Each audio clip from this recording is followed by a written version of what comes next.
মদিনার প্রথম এবং প্রাচীনতম কবরস্থান জান্নাতুল বাকি। এই কবরস্থানটি মসজিদে নববীর দক্ষিণ পূর্বে অবস্থিত।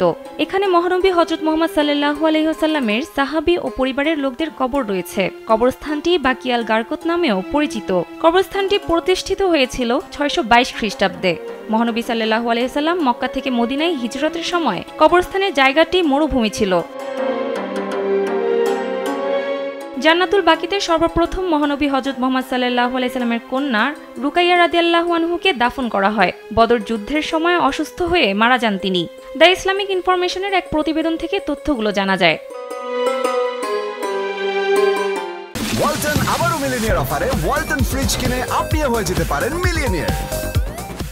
জান্নাতুল বাকিতে যে বিখ্যাত সাহাবীদের কবর রয়েছে তারা হলেন মহানবী হযরত মুহাম্মদ সাল্লাল্লাহু আলাইহি ওয়াসাল্লামের ফুফু সাফিয়া বিনতে আব্দুল মুত্তালিব রাদিয়াল্লাহু আনহা এবং তার বোন আতিকা রাদিয়াল্লাহু আনহা, রাসূলুল্লাহ সাল্লাল্লাহু আলাইহি সাল্লামের আত্মীয় আব্দুল্লাহ বিন জাফর রাদিয়াল্লাহু আনহু এবং আকিল বিন আবি তালিব রাদিয়াল্লাহু আনহু এর কবরও জান্নাতুল বাকিতে।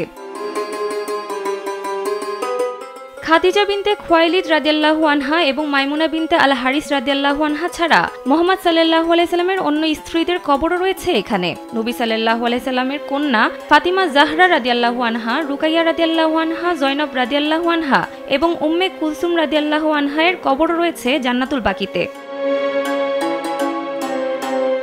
এছাড়াও নবী মুহাম্মদ সাল্লাল্লাহু আলাইহি সাল্লামের নিকটাত্মীয়দের কবরস্থানও রয়েছে জান্নাতুল বাকিতে। এই কবরগুলোর মধ্যে রয়েছে মহানবী সাল্লাল্লাহু আলাইহি সাল্লামের চাচা আব্বাস বিন আব্দুল মুত্তালিব, জয়নুল আবিদিন বিন হুসাইন বিন আলী, হাসান বিন আলী বিন আবি তালেব, মোহাম্মদ আল বাকির বিন জয়নুল আবিদিন এবং জাফর বিন মোহাম্মদ। সানজিদা ইসলাম, কালবেলা।